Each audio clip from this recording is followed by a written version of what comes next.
அஸ்ஸலாமு அலைக்கும். மார்னிங் டைமில் பரபரப்பு இல்லாமல் ரிலாக்ஸாக எப்படி நம்ம வேலைகளை முடிக்கிறதுன்ற டிப்பை தான் இந்த வீடியோவில் பார்க்க போகிறோம். வீடியோ நிறைய யூஸ்ஃபுல்லான விஷயங்கள் சொல்லியிருக்கேன். வீடியோ மிஸ் பண்ணிடாமல் லாஸ்ட் வரை பாருங்கள்.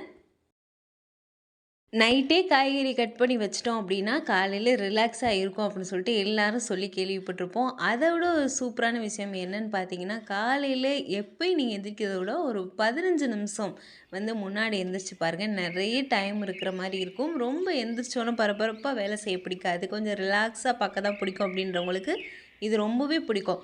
இந்த ஒரு தடவை நீங்கள் அந்த ஒரு 1/4 மணி நேரம் எந்திரிச்சு பழகிட்டீங்க அப்படின்னா, ஆட்டோமேட்டிக்காக அந்த மாரி எந்திரிச்சு பழகிருவீங்க. எந்திரிச்ச உடனே ஐயோ! என்ன சமைக்கணுமே, அது பண்ணணுமே, இது பண்ணணுமேன்னு ஓடாம, கொஞ்ச நேரம் உங்களுக்கான டைமை ஸ்பெண்ட் பண்ணிட்டு பண்ணும்போது, அந்த காலையில வேலையில மட்டும் இல்லாம, அந்த டே ஃபுல்லாமே ரிலாக்ஸாக இருக்கிற மாரி ஃபீல் பண்ணுவீங்க.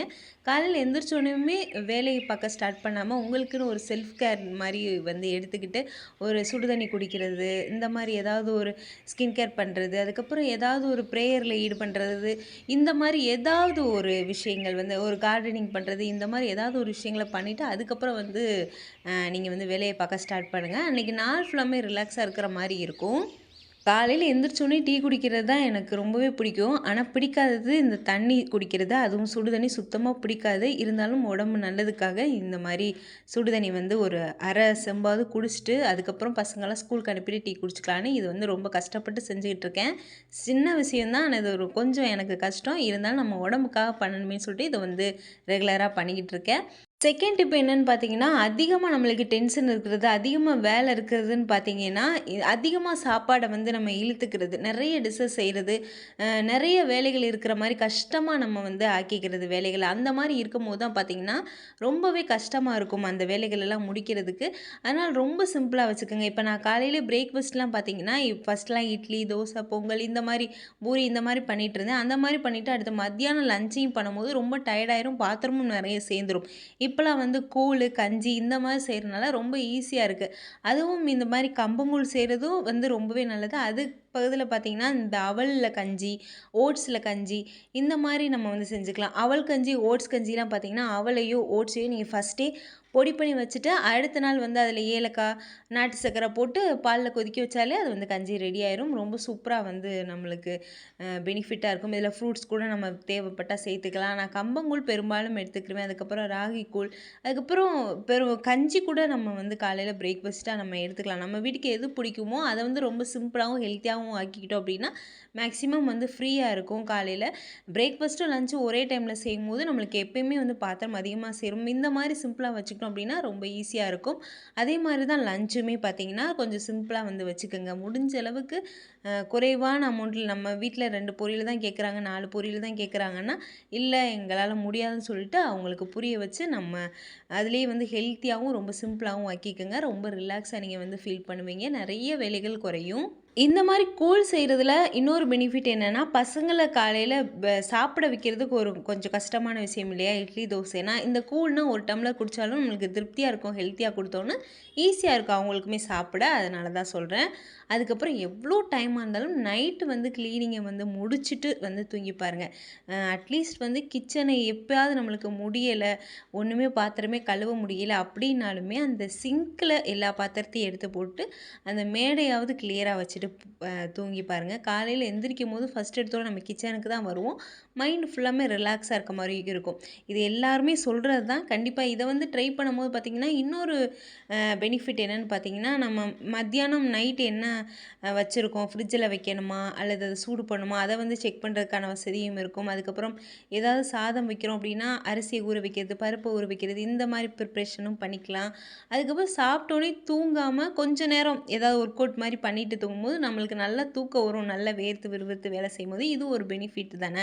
அதனால் சாப்பிட்டோன்னே தூங்காமல் இந்த மாதிரி கிச்சனில் ஒரு 15 நிமிஷம் ஸ்பெண்ட் பண்ணி க்ளீன் பண்ணி தூங்கிட்டோம்னா நம்மளுக்கு உடம்புக்கும் நல்லதாக இருக்கும். அதே மாதிரி கொஞ்சம் ரிலாக்ஸாக இருக்கும். வாரத்தில் ஒரு அரை மணி நேரம் இதுக்காகவே செலவு பண்ணி நம்ம ஸ்பெண்ட் பண்ணிட்டோம் அப்படின்னா அந்த வாரம் முழுக்க ரொம்ப ரிலாக்ஸாக இருக்கும்.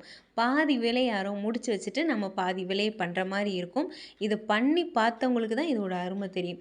பண்ணுற வரைக்கும் இதெல்லாம் எதுக்குடா பண்ணிக்கிட்டு அப்படின்னு தான் தோணும். ஆனா இத பண்ணவங்க கிட்ட கேட்டீங்க அப்படின்னா, இது இல்லாம இருக்கவே முடியாது. பாதி வேலை செஞ்சு வச்ச மாரி தான் இருக்கும். இது என்னன்னு பார்த்தீங்கன்னா, மீல் பிளான். மீல் பிளான் எழுதுறதுக்கு முன்னாடி ரொம்ப சிம்பிளா நம்ம வந்து வச்சுக்கணும். மீல் பிளான் எழுதணுன்றக்காக டிஃப்ரெண்ட்டா எழுதக்கூடாது.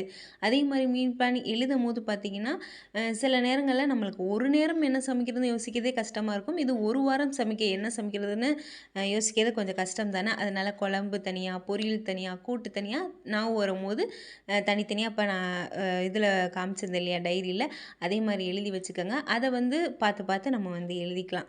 இதில வந்து ரொம்ப ஹெல்த்தியா இருக்கணும், ஈஸியா இருக்கணும். அது வந்து மட்டும் கவனத்தில வச்சுக்கங்க. அதே மாரி பேலன்ஸ்டா இருக்கணும். பேலன்ஸ்டுன்னு அத பத்தி தெரியாதவங்க கண்டிப்பா தெரிஞ்சுக்கிட்டு அது மாரி சமைச்சு பழகிட்டோம் அப்படின்னா, உடம்புல பாதி வியாதி இருக்காது. ரொம்ப ஆக்டிவா நம்ம இருப்போம். நம்ம உடம்புல நெறைய சேஞ்சஸ் தெரியும் ஹெல்த் விஷயத்தில. பேலன்ஸா ஃபுட்ட எடுத்துக்கிறதுக்கு உடம்ப குறைச்சா தான் அந்த மாரி எடுத்துக்கணும்னு இல்ல. நம்ம ரெகுலரா பசங்களுக்கு சின்ன வயசுலேருந்தே அந்த புரோட்டீன், ஃபைபர், கார்ப் அப்படின்னு சொல்லிட்டு பேலன்ஸ்டா எடுத்துக்க வரும்போது, அவங்களுக்கு லைஃப்ல நல்லாவே இருக்கும். நெறைய நம்ம ஹாஸ்பிட்டலுக்கு செலவு பண்ணாம இருக்கலாம். உங்களுக்குமே உடம்புல ஒரு ஆக்டிவா நல்லா இருக்கிற மாரி தெரியும். எப்பயும் செய்ற கூட்டு பொரியல் தான். இருந்தாலும் இத தெரிஞ்சு வச்சுக்கிட்டு சமைக்கும்போது நல்லாயிருக்கும். இத பத்தி நான் நெறைய சொல்லியிருக்கிறேன். அதையுமே நீங்க வந்து ட்ரை பண்ணி பாருங்க. அதுக்கப்புறம் பார்த்தீங்கன்னா, முன்னாள் நாள் வந்து காய்கறி நெறைய பேர் கட் பண்ணி வைப்பாங்க. வேலை ஈஸியா இருக்குன்னு சொல்லிட்டு. அந்த மாரி எனக்கு கட் பண்ணி வைக்கிறதுக்கு நைட்டு ரொம்ப நேரம் வேலை செய்ற மாரி இருக்கும். அதனால பெரும்பாலான நாட்கள்ல அந்த மாரி கட் பண்ணி வைக்கிறது இல்ல. அதுக்கு பதிலா இந்த புளி பேஸ்ட்டு இந்த மாரி சில விஷயங்கள வந்து செஞ்சு வச்சுக்கிருவேன். இந்த மாரி மீல் பிளான் எழுதுறது அந்த மாரி. அதில நான் செஞ்சு வைக்கிறது இந்த இஞ்சியும், ஏலக்காவையும் இந்த மாரி அரைச்சு வச்சுக்கிறது. இது வந்து டீ போடுறதுக்கு ரொம்ப யூஸ்ஃபுல்லா இருக்கும். இதே மாரி தான் புளி பேஸ்ட்டுமே. புளி பேஸ்ட்டு செஞ்சு வச்சுட்டோம் அப்படின்னா, நம்மளுக்கு கொஞ்சமா இந்த சாம்பார்ல போடுறதுக்கு, அதுக்கப்புறம் புளிக்குழம்பு, மீன் குழம்பு இதுக்கெல்லாம் ரொம்ப அதுக்குன்னு ஒரு பாத்திரம் சேராது. செய்யும்போது கொஞ்சம் கடுப்பா தான் இருக்கும். அதுக்கப்புறம் நம்ம யூஸ் பண்ணி பழகிட்டோம் அப்படின்னா, ரொம்ப நல்லாயிருக்கும். புளி பேஸ்ட்டு செஞ்சு வச்சுக்கிட்டோம்னா, ரொம்ப ஈஸியா இருக்கும். அதே மாரி தான் முக்கியமா தேவைப்படுறத இந்த மாரி நம்ம ப்ரிப்பேர் பண்ணி வச்சுக்கலாம். எனக்கு காய்கறி நறுக்கிறது, காலையில நறுக்கிறதே எனக்கு டைம் இருக்கு. டக்கு டக்குன்னு நறுக்கிருவேன். அதனால பார்த்தீங்கன்னா இந்த மாரி வந்து அரைச்சு வச்சுக்கிறது. அதுக்கப்புறம் பார்த்தீங்கன்னா, இஞ்சி பூண்டு அரைக்கிறது இப்ப நான் ரீசென்ட்டா அரைக்கல. ஏன்னா சமைக்கும்போதே வந்து இஞ்சி பூண்டு வந்து டக் டக்குன்னு அரைச்சிறது. பூண்ட வந்து தோலோடயே போட்டுருவேன். இஞ்சிய வந்து லேசா சீவிட்டு போட்டுட்டு அப்படியே அரைச்சிறது. அது கொஞ்சம் நல்லாயிருக்கு. அது கூட வெங்காயம், தக்காளியும் அரைச்சு பேஸ்ட்டாவே பெரும்பாலான டிஷ்ஷஸ்க்கு செய்றனால அது கொஞ்சம் ஈஸியா இருக்கு. இது எதுக்காக சொல்கிறேன்னா, இஞ்சி பூண்டு எல்லாருமே அரைச்சு வைக்கணும்னு இல்ல. எல்லாருமே காய்கறி கட் பண்ணி தான் சமைக்கணும்னு இல்ல. சில பேருக்கு வந்து காலையில 7 மணிக்கெல்லாம் பசங்கள ஸ்கூலுக்கு அனுப்புறவங்களும் பார்த்துருக்கோம் இல்லையா? அந்த மாரி அனுப்புறவங்க காலையில எந்திரிச்சு கட் பண்ணி சமைக்க முடியாது. அந்த மாரி இருக்கவங்க ஒரு நாள்ல ஒண்ணும் சத்து குறைஞ்சிராது. கட் பண்ணி நம்ம காலையில சமைக்கலாம் தப்பில்ல. அதே இது எனக்கு வந்து ஒரு 8 மணிக்கு சாப்பாடு ரெடியானா போதும். அதுக்கு நான் ஒரு 6 மணிக்கு செய்ய ஆரம்பிச்சேன்னா, எனக்கு ஒரு 1 ஹவரே வந்து போதும் சமைக்கிறதுக்கு. பிரேக்ஃபாஸ்ட்டு, லஞ்ச் 2மே வந்து நான் 1 ஹவர்ல சமைச்சிருவேன். அதனால எனக்கு வந்து அது ஓகேவா இருக்குன்றனால நான் காலையில வந்து நான் இந்த மாரி ப்ரிப்பரேஷன்லாம் செய்யாம காலையிலேயே வந்து சமைக்கிறேன். இதே உங்களுக்கு ப்ரிப்பரேஷன் தேவைப்பட்டா நீங்க செய்யுங்க. வீடியோவ பார்த்துட்டு ரொம்ப சிரமப்பட்டுத்திக்கிற வேணாம். ஃப்ரிட்ஜ வந்து இந்த மாரி ஒரு புதுசா ஒரு மெத்தட்ல நான் அரேஞ்ச் பண்ணிக்கிட்டு இருக்கிறேன். இத வந்து நெக்ஸ்ட் வீடியோல நம்ம பார்க்கலாம். அதுக்கப்புறம் பார்த்தீங்கன்னா, இந்த டிஃபன் பாக்ஸ், வாட்டர் பாட்டில், அதுக்கப்புறம் பசங்களோட யூனிஃபார்ம், அவங்க யூஸ் பண்ற ஷூ, சாக்ஸ் இது எல்லாமே வந்து ரொம்ப கம்ஃபர்டபுளா எடுக்கிறதுக்கு வசதியா வச்சுக்கங்க. முக்கியமா டிஃபன் பாக்ஸ், வாட்டர் பாட்டில் இது எல்லாமே வந்து அளவு கம்மியா இருந்தா தான் நம்மளால இந்த மாரி அரேஞ்ச் பண்ண முடியும். அதுலேயும் கவனமா வச்சுக்கோங்க.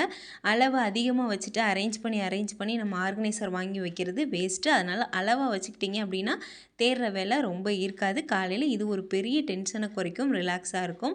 அதே மாதிரி யூனிஃபார்ம் வந்து நான் அயர்ன் பண்ண மாட்டேன். துவைக்கும் போதே நல்லா உதறிட்டு காய போடுவேன் துவைச்சோன்னே. மடிக்கும் போது ரொம்ப ஓவராக மடிக்காமல் இந்த மாதிரி 2, 3 மடிப்பாக மடிச்சிருவேன். அதனால் அயர்ன் பண்ணுற வேலையும் இல்லை. மடிக்கும் போதும் எனக்கு ரொம்ப சிரமமாக இருக்காது. அது மாதிரி பார்த்திங்கன்னா ஒன்றுக்குள்ளே ஒன்று டவுசருக்குள்ளே வந்து சட்டை, அதுக்கப்புறம் பெரிய பையனோடது ஃபேண்ட்டுக்குள்ளே வந்து அப்படியே சட்டை அப்படியே வந்து மடித்து வச்சுருவேன். இந்த மாதிரி மடித்து வைக்கும்போது சின்ன சின்ன சுருக்கங்கள் கூட இல்லாமல் போயிடும். பசங்க எடுத்து யூஸ் பண்ணுறதுக்கும் வசதியாக இருக்கும். அதே மாதிரி தான் சாக்ஸுமே ஒன்றுக்குள்ளே ஒன்றை வந்து இந்த மாதிரி வச்சு மடித்து வச்சுருவேன். அவங்களுக்கு எடுத்து யூஸ் பண்ணுறதுக்கு வசதியாக இருக்கும். அவங்க யூஸ் பண்ணுற திங்ஸ் எல்லாமே அவங்களா எடுத்து யூஸ் பண்ணுற மாதிரி பழகிட்டீங்க அப்படின்னா, காலையில் அவங்களுக்கு ஒவ்வொன்றா எடுத்து கொடுத்து அந்த வேலையும் வந்து பண்ணணும்னு தேவையில்ல. சமையல் வேலையை நம்ம பண்ணலாம். பசங்களோட திங்ஸை பசங்களே எடுத்து பழகுறதுக்கான பழக்கத்தையும் நம்ம பழக்கணும். அதுக்கு தகுந்த மாதிரி நம்ம அரேஞ்ச் பண்ணியும் நம்மளுக்கு கொடுக்கணும். இந்த மாதிரி அரேஞ்ச் பண்ணும்போதுமே பார்த்தீங்கன்னா, நெறைய ஆர்கனைசர் வாங்கி தான் அரேஞ்ச் பண்ணணும்னு இல்ல. நம்ம கம்மியான பொருள் வச்சிருக்கும் போதே பார்த்தீங்கன்னா, நீட்டா வந்து பசங்க ஈஸியா கண்டுபிடிச்சு எடுக்கிறதுக்கு வசதியா இருக்கும். அவங்களோட பேக்லேருந்து, லஞ்ச் பேக்லேருந்து எல்லாத்தையுமே ஈஸியா வந்து அரேஞ்ச் பண்ணுற மாரி பண்ணிரலாம்.